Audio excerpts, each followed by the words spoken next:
Level 1, the raw recruit. You were 18 years old. Yesterday you were working in a factory, punching a clock, eating your mother's cooking, sleeping in your own bed. Today you are standing in a muddy field in France, wearing a uniform that does not fit. Holding a rifle you have fired exactly 3 times. During basic training, the sergeant screams in your face. His breath smells like tobacco and rage.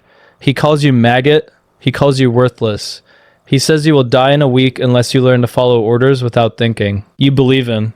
Everything about him suggests he has seen things you cannot imagine. Around you, 1,000 other boys stand in crooked lines. Some of them were clerks. Some were farmers.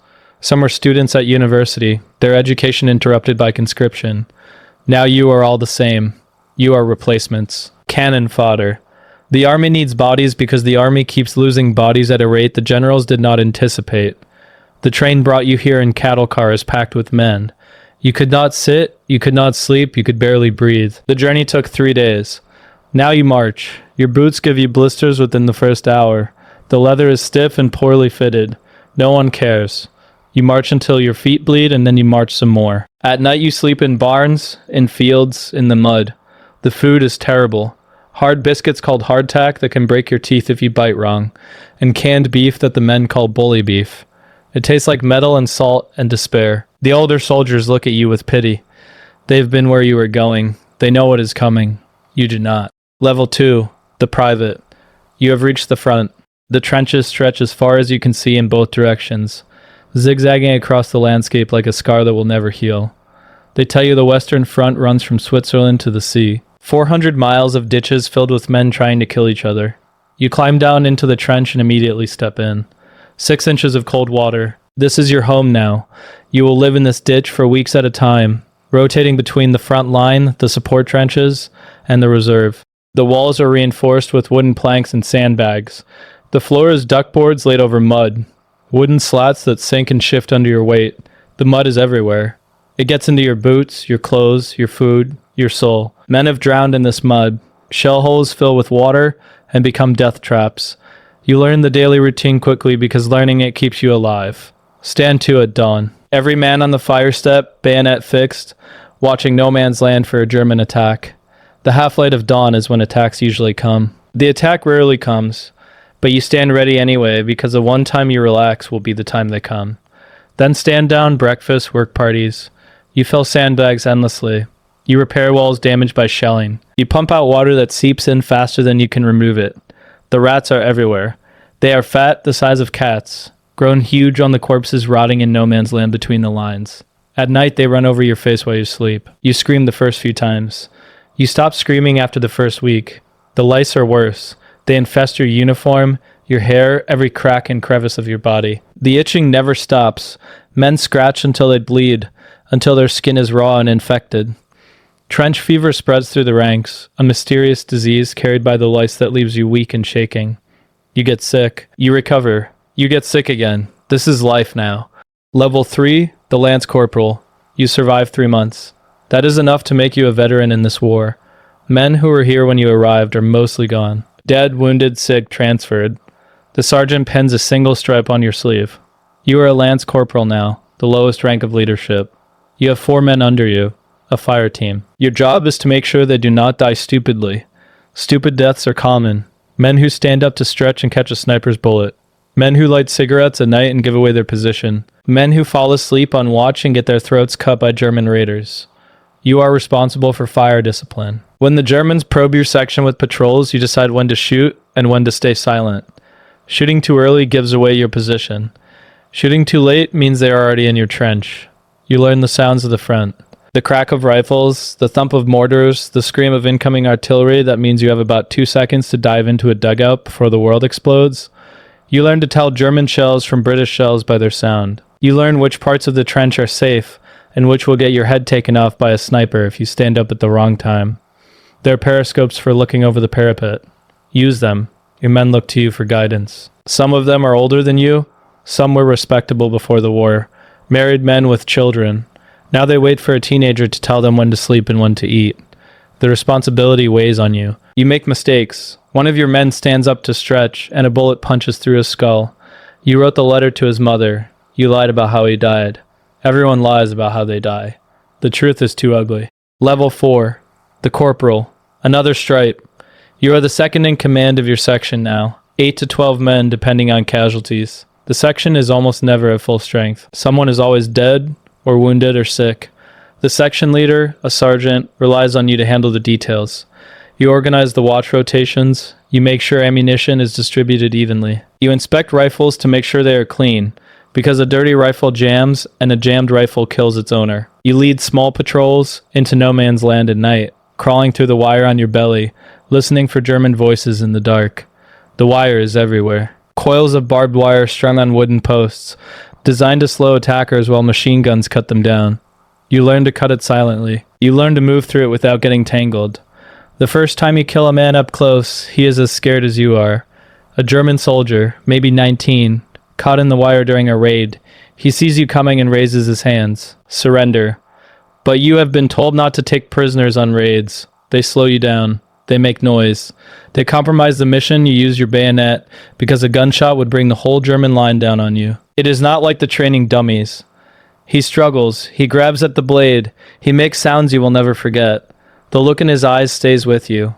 Some nights you see his face when you close your eyes. He had a photograph in his pocket. A girl. You left it with his body. You tell yourself it was necessary. You tell yourself he would have done the same to you. Maybe that is true. You stop thinking about it. Thinking is dangerous. You focus on the job. Keep your men alive. Kill the enemy. Survive until tomorrow.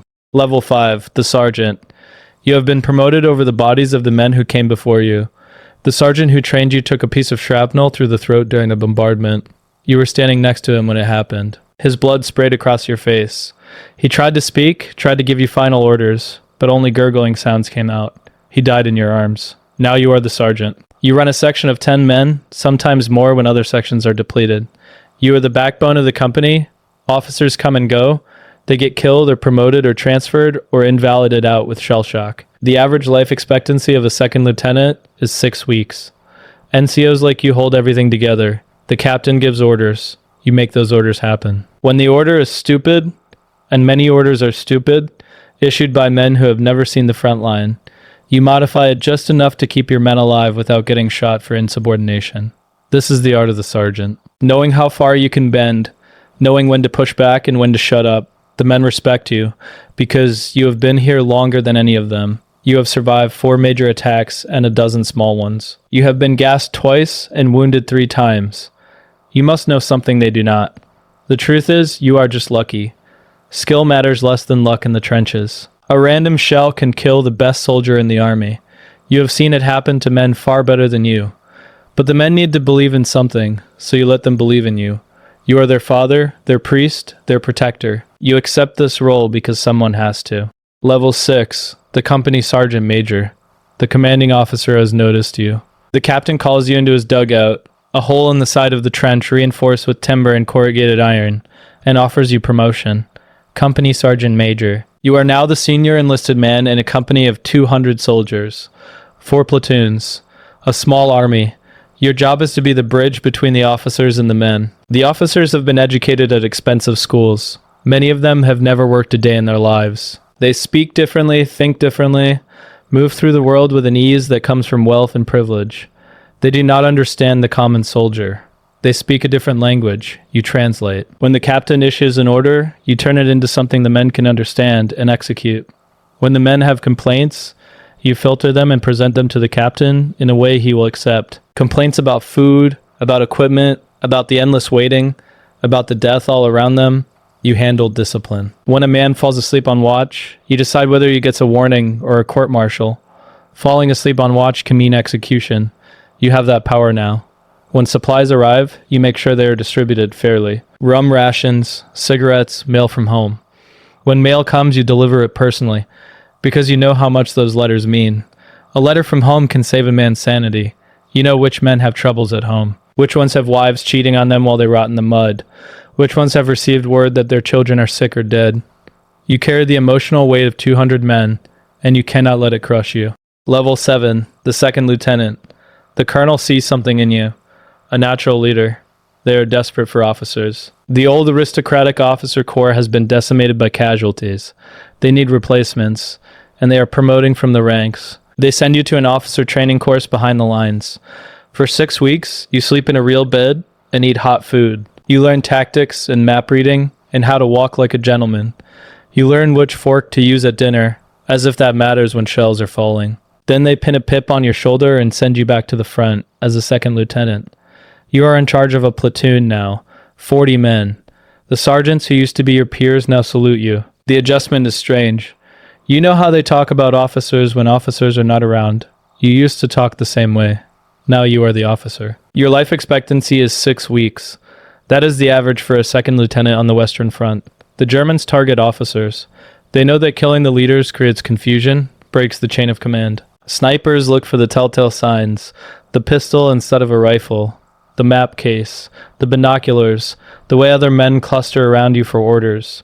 You paint over the brass on your uniform to make yourself less visible. You carry a rifle instead of a pistol because pistols mark you as an officer.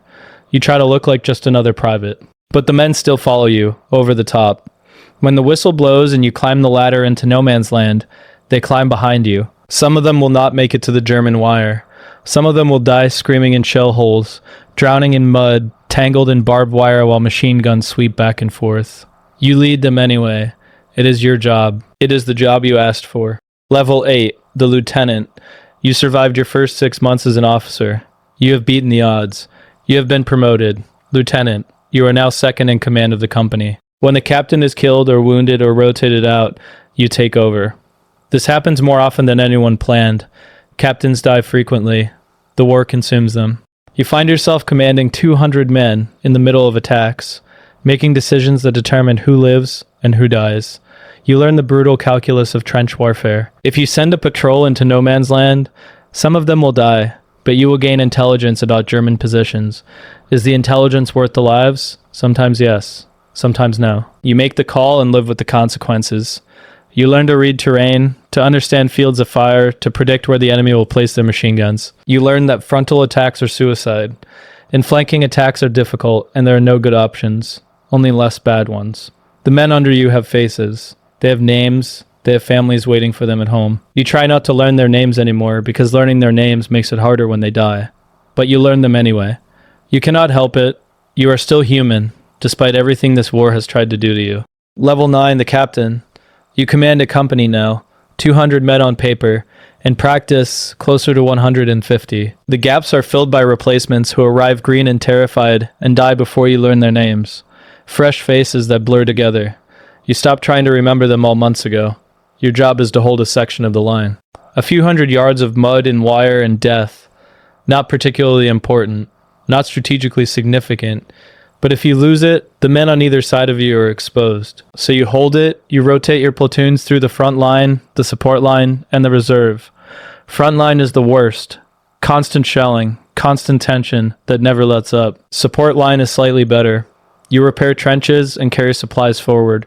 Reserve is almost peaceful. Hot food, sleep, letters home. You become a logistics expert. You learn that ammunition matters less than food, and food matters less than water. Men can fight hungry. They cannot fight without water. You bribe the quartermaster to make sure your company gets enough. Everyone bribes the quartermaster. It is the unofficial economy of the war. You write condolence letters every week. Dear Mrs. Smith, your son died bravely in defense of his country. He did not suffer. He was a credit to his regiment and his family. The truth is usually uglier. Your son was blown apart by a shell while eating breakfast. Your son drowned in mud within sight of our lines, and we could not reach him. Your son shot himself because he could not take it anymore. You did not write those truths. No one does. The lies are kinder. Level 10, the major. You have been promoted to battalion staff. You are the second in command of a battalion now. 800 men. 4 companies. Your job is to make sure everything runs smoothly. Supplies, communications, coordination with artillery. You spend less time in the frontline trenches and more time in headquarters dugouts, staring at maps and writing reports. You hate it. You miss the simplicity of the line. In the trenches, you knew who was trying to kill you. The enemy was in front of you. Here at headquarters, the danger is more subtle. Colonels who want scapegoats for failed attacks. Generals who demand impossible objectives and blame you when reality intrudes. Other majors competing for limited promotions. The politics are exhausting. You learn to play the game. You learn to phrase reports so that failures sound like partial successes. You learn to blame unavoidable factors, the weather, the terrain, unexpected enemy reinforcements, rather than admitting that the plan was flawed from the beginning. This is how you survive as a staff officer. You spend hours on the telephone coordinating artillery barrages. You schedule attacks down to the minute. You calculate how many shells will fall on each yard of enemy trench. The war has become a machine, an industrial process, and you have become a technician. The romance is gone. There is only the grind. Level 11, the Lieutenant Colonel. You command a battalion now. 800 men if you are at full strength. You rarely are. Casualties bleed the unit constantly. Your job is to execute the orders given by brigade headquarters. Those orders come from generals who have never seen the front line, who live in chateaus miles behind the fighting, who drink wine while your men drown in mud. They look at maps and draw arrows and expect you to turn arrows into reality. Sometimes the orders make sense. A limited attack on a weakened position, a raid to gather intelligence. Sometimes they demand you attack fortified positions across open ground with no artillery support because the shells have been allocated elsewhere. You follow the orders anyway. Refusing means court-martial. Complaining too loudly means removal from command, and the next commander might be even worse. You might at least save a few lives with your modifications. You modify what you can, you delay when possible. You argue in planning meetings, pointing out the flaws, the impossibilities, the certain casualties. The generals nod politely and tell you to proceed. Your battalion takes 40% casualties. You read the report. You attend the next meeting. The cycle repeats. You drink more than you should. You sleep less than you need. You develop a twitch in your left eye that never quite goes away. Level 12. The Colonel. You command a regiment now. 2,000 to 3,000 men. You are no longer close to the fighting. You are too valuable to risk in the front lines. Too senior to be wasted on a sniper's bullet. Your job is to coordinate the battalions under your command, to make sure they work together, to allocate reserves where they are needed most. You have a staff of dozens, adjutants and aides and specialists, for everything from signals to supply to medical evacuation. You live in a headquarters several miles behind the front. You can hear the guns, a constant rumble like distant thunder, but you do not feel the shells. You read reports. Casualties, 127. Casualties, 89. Casualties, 203. The numbers lose meaning. You cannot think about each one as a person or you will go mad. They become statistics. Units become percentages of fighting strength. A battalion at 60% is still combat effective. A battalion at 40% needs to be pulled back and rebuilt. You make these calculations coldly, because cold calculation is what the job requires. Emotion is a luxury you cannot afford. But sometimes, late at night, when you are alone in your quarters with a bottle of whiskey, you remember what it was like to be a private in the trenches. You remember the faces of men who died under your command. Men whose names you still know. You pour yourself another drink and stare at the wall. Then you go back to work. There is always more work. Level 13, the Brigadier General. You have left the trenches behind entirely. You command a brigade now. 4,000 to 6,000 men. 3 or 4 regiments. Your world is meetings and reports and telephone calls. You argue with other generals about artillery allocation. You study maps and try to predict where the Germans will attack next. You plan offensives that will consume thousands of lives. The men who will die in those offensives are abstractions to you now. You do not see them. You see unit markers on a map. Blue rectangles and red rectangles. Move this rectangle here. Attack with that rectangle there. The rectangles bleed and scream and drown in mud, but you do not hear them. You cannot. The distance between your headquarters and the front line is only a few miles, but it might as well be 1,000. You are fighting a different war. The war of resources and logistics and railway timetables. The war of politics and public opinion and newspaper headlines. If your attacks succeed, you receive medals and praise. Mentions in dispatches, perhaps a title after the war. If they fail, you receive polite criticism and a transfer to a quieter sector. No one shoots you for failure. No one sentences you to die. You are protected by rank in a way the private can never be.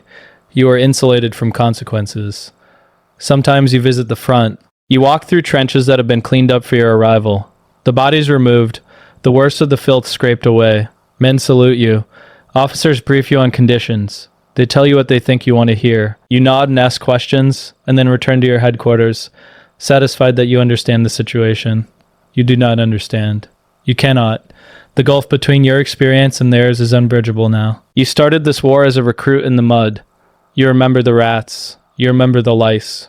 You remember the fear. Now you ended as a general, in a chateau, signing orders that kill men who remind you of who you used to be. That is the arc of military life. You survive long enough to send others to die. And when the war finally ends, when the guns fall silent, and the armistice is signed, you will return home a hero. You will attend parades and receive honors. You will shake hands with politicians who never heard a shot fired. No one will ask about the men who did not return. No one will remember their names. They will be statistics in history books, numbers without faces.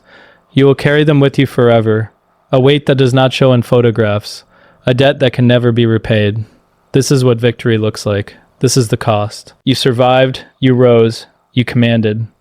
And somewhere along the way, you became exactly the kind of general you once despised. That is the final lesson of war. It changes everyone, even the survivors, especially the survivors.